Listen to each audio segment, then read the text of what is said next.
G'day guys, welcome to episode 4 of the renovations of our 1975 Tassie cottage.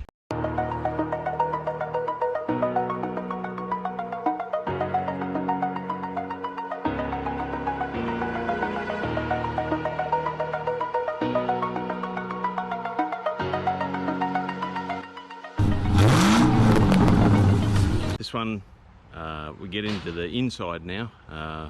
Haven't finished outside by any means, of course, and my shed's still not built yet, but we do need to do a whole heap of things before our removal arrives.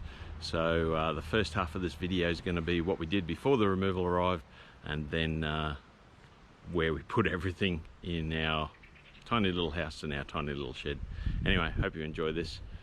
The original kitchen had a tiny little corner pantry. This is what I'm knocking out here in the corner. That was the sum total of the whole pantry for the kitchen.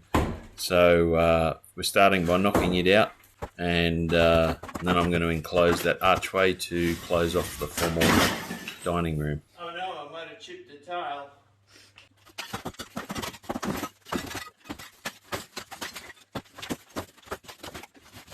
Here we go.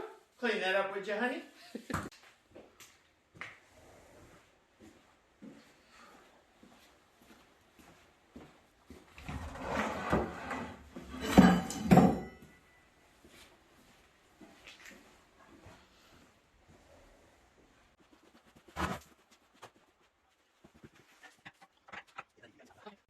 Now, I don't know about you other home handymen, but I tend to hurt myself a little bit when I try and do stuff. This one was a little bit severe in that as I was pulling out the old wall, the stripping, steel edge stripping on the gyprock, which is razor sharp, kind of slipped a little bit, and of course I didn't have gloves on, and so 4 stitches later, should have been 6 according to my nurse wife, I left the ER. We now know what the ER is like at Launceston General Hospital, very efficient, and had to get back into it, so notice I'm wearing gloves a lot more often now. The next day. As is often the case during these renos, I forgot to set up the camera, so I've taken some stills of what I've done. This is closing in that archway, or removing the archway and then closing in the archway to make a new bedroom. And on the kitchen side, we now have nice big racking shelving for pantry, etc. More to come about kitchen renos later. In the master bedroom, although we have an ensuite, we have this pitiful tiny little wardrobe where you can just see my wife hiding in the middle of. It's not the full width, so you can't even hang clothes properly. So my son and his girlfriend actually assisted us with some ideas and said, why not remove that completely and put a wardrobe, or an open wardrobe, on the opposite wall where the window is, and then build a wall at the bed head, which apparently is very modern, so that you can walk around the back of the bed.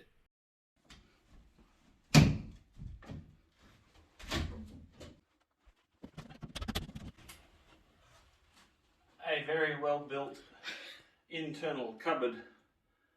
It ain't coming out quickly, and it's really nice wood. I hate spoiling nice wood, and I don't have my tools here.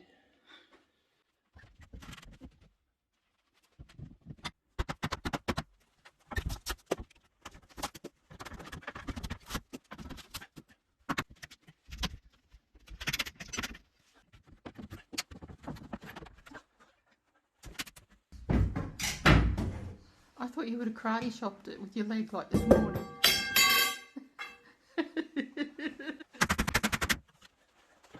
Several days later.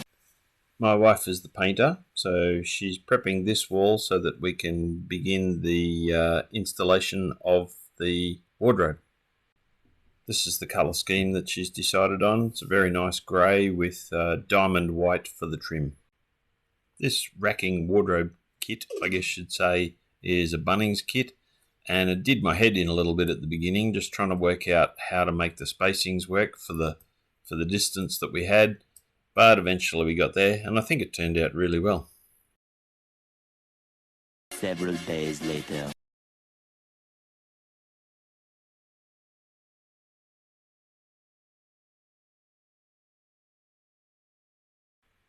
whilst we were waiting for the removal to arrive, we had the solar system upgraded to a microinverter, 13.2 kilowatts of solar panels and 10 kilowatt inverters.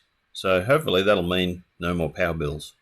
The bottom of my driveway had a bit of an issue with water coming underneath it and causing it to become soggy. So knowing that I was going to have a removal truck and then cement trucks eventually for when the shed was being built, I decided to put in a bit of road base. So removals day finally arrives, and man have we got some stuff.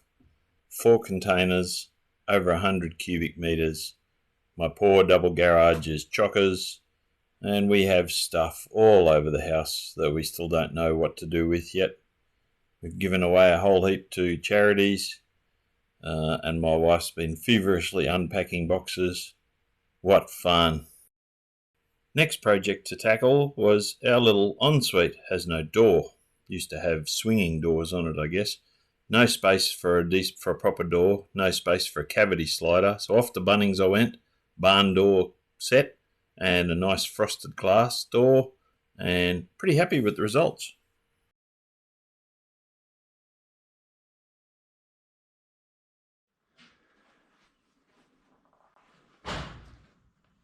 So after filling in this archway, which goes to the kitchen, we've now created a bedroom. This was a traditional formal dining.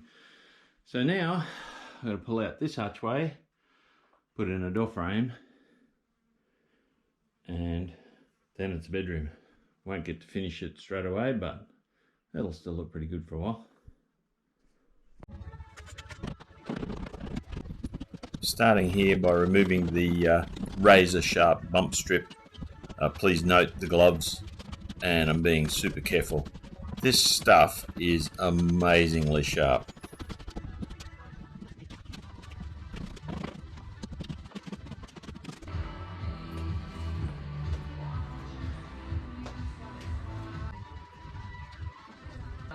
And 500-gram pasta packs, only 50 cents.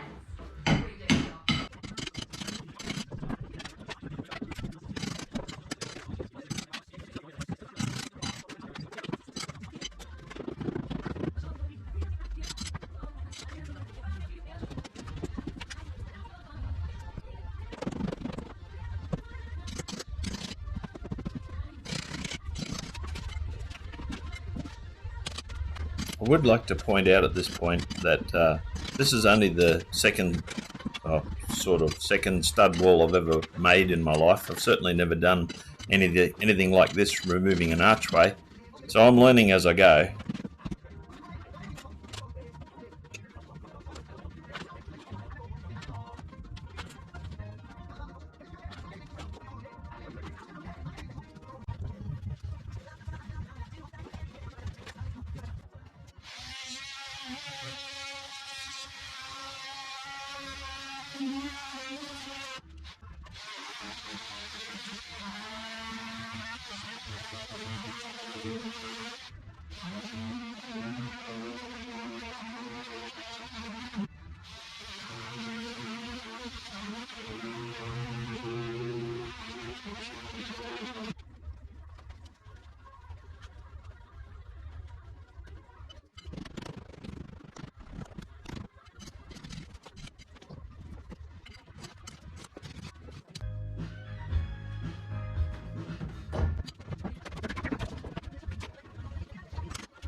So after much demo work, which is kind of fun, and I didn't hurt myself this time, this is the resultant removal. Now I'm starting to frame up the studs, packing where needed. Obviously the gyprock's got to go over the top of that big supporting beam. Now getting the door frame in place. Wasn't that fun? My first ever door frame hang. And this is the door frame or door hung, and now sheeting up. All that's left to do is cornice, sanding and painting. Alright, well that wraps up episode 4 of our house reno. we're getting there. We're making some good progress inside. I've got my kids and their partners coming down just after Christmas for a week, so we really need to make some space and tidy up and be able to have them in the house. So that'll be wonderful after having not seen them for quite a long time. Anyway, thanks for watching. Please like, share and subscribe, and we'll see you on the next one. Might be a fry bat before the new year, but I doubt it. Anyway, cheers.